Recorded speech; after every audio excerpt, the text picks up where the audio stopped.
কাছে যেভাবে পরাজিত হয়েছে ড্রোনকে ভূপাতিত করার মাধ্যমে, আমাদের নতুন প্রজন্ম বাংলাদেশ আমরা আজকে বিজ্ঞান মেলা সেটি দেখেছে। সুতরাং আমরা বিশ্বাস করি বাংলাদেশ রাষ্ট্র হিসেবে যতই ছোট আর বড় এটা গুরুত্বপূর্ণ না, এই প্রজন্ম আগামী দিনে বাংলাদেশের স্বাধীনতা সার্বভৌমত্বকে বিদেশি শক্তির আধিপত্যবাদী শক্তির আক্রমণ থেকে রক্ষা করবার জন্য আমি মনে করি ভূমিকা রাখতে পারবে ইনশাআল্লাহ। আমাদের বিগত বলা যায় 15 বছর শিক্ষা ব্যবস্থার যে দুরবস্থা, শিক্ষকদের লাঞ্ছনা এবং পড়ালেখা থেকে যে ঝরে পড়া, এবং আমাদের আজকে দায়িত্বটা এটা ভিজিট করার পরে আরো বেড়ে গেল। আমরা আমাদের নতুন প্রজন্মের জন্য আমাদের করণীয় এবং আমাদের এই বাংলাদেশকে অনেক উচ্চতায় নিয়ে যাওয়ার জন্য আমাদের এই প্রজন্ম ভূমিকা রাখবে, আমরা সেটি প্রত্যাশা করছি। এই ড্রোন যদি একটা মিশন দিয়ে দেয় যে এই রেটে ঘুরবা, ঘুরে পারো, এই রেটে একটা বোম ফেলাইবা, ওই ক্ষেত্রে আমাদের রিমোটের কোনো প্রয়োজন নেই। ড্রোনটা স্বয়ংক্রিয়ভাবে নিজে যাবে, নিজে বোমটা ফেলায়, আবার যে জায়গা থেকে গেছে ওই জায়গায় আবার রিটার্ন চলে আসবে। এটা হচ্ছে যে M8N জিপিএস মডিউল, যা হচ্ছে যে 35 থেকে 36টা স্যাটেলাইট কানেক্টিভিটির মাধ্যমে চলে। যদি এই ড্রোনটা যদি ব্যাটারির জনিত কোনো সমস্যা, ব্যাটারি চার্জ শেষ, অটোমেটিক্যালি রিটার্ন আসবে, বা রিমোট থেকে ডিসকানেক্ট হয়ে গেছে, ওই ক্ষেত্রে ড্রোন যেখান থেকে উপরে গেল সেম ওই জায়গাতে আবার রিটার্ন চলে আসবে অটোমেটিক্যালি। হ্যাঁ, অবশ্যই এটা বাণিজ্যিকভাবে যদি আমি কিছু বাজেট পাই, অবশ্যই এটা তৈরি করা সম্ভব। যেহেতু আমরা বাংলাদেশ থেকে প্রতিটা ইকুইপমেন্ট বাইরে থেকে আনা লাগে, ওই ক্ষেত্রে আমাদের ট্যাক্স কিছুটা বেড়ে যায়, যার কারণে ড্রোনের দামগুলো অনেক হাই হয়ে যায়।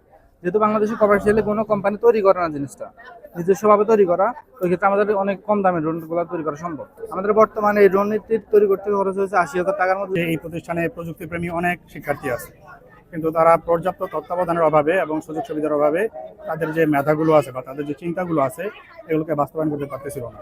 তো তারা যখন বললো আমার কাছে এসে যে স্যার আমরা রোবট নিয়ে কাজ করতে চাই বা আমাদের এই আর্টিফিশিয়াল ইন্টেলিজেন্স বা এই সকল প্রযুক্তির সাথে আমরা একটু কাজ করতে চাই, তখন তাদের সমন্বয়ে আমরা একটা ক্লাব গঠন করলাম, যার নাম হচ্ছে আমাদের Lakshmipur polytechnic innovation and robotics club.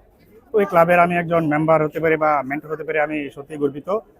ইতিমধ্যে আমি যদি আপনাদেরকে আমাদের প্রাপ্তির কথা বলি, আমরা আমাদের ক্লাবের জাস্ট আয়ুষ্কাল অ্যারাউন্ড 3 মান্থ।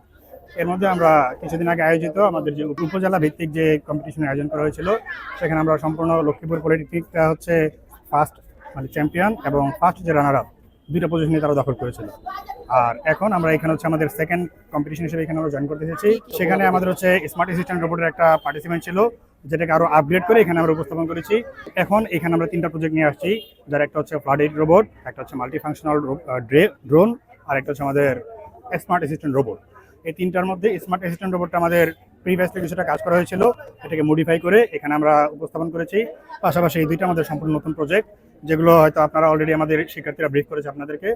এবং আমাদের এখানেও কিছু সীমাবদ্ধতা আছে, যেমন আপনারা যদি জেনে থাকেন যে আমাদের যে রোবট যেটা আছে এটা এখনো পর্যন্ত আমরা এআই বেসড করতে পারি নাই। তো আমরা এটাকে আর্টিফিশিয়াল ইন্টেলিজেন্স বেসড করার জন্য এটা নিয়ে আমরা কাজ করতেছি। আমাদের আগামী এই মাসেরই শেষের দিকে 30 তারিখের দিকে একটা ন্যাশনাল কম্পিটিশনে পার্টিসিপেট করার কথা আছে, সেটা ঢাকায় এআইবিতে অনুষ্ঠিত হবে। আমরা সেখানে আশা করতেছি এটাকে সম্পূর্ণ এআই বেসড একটা রোবট হিসেবে সেখানে উপস্থাপন করতে পারবো। আমাদের ড্রোন সম্পর্কে যদি বলেন, আমাদের এই ড্রোনটা হচ্ছে একটা মাল্টিফাংশনাল ড্রোন, যেটা কিনা আমাদের প্রত্যন্ত অঞ্চলে বিভিন্ন রকমের সেবা সে দিতে পারবে আর কি।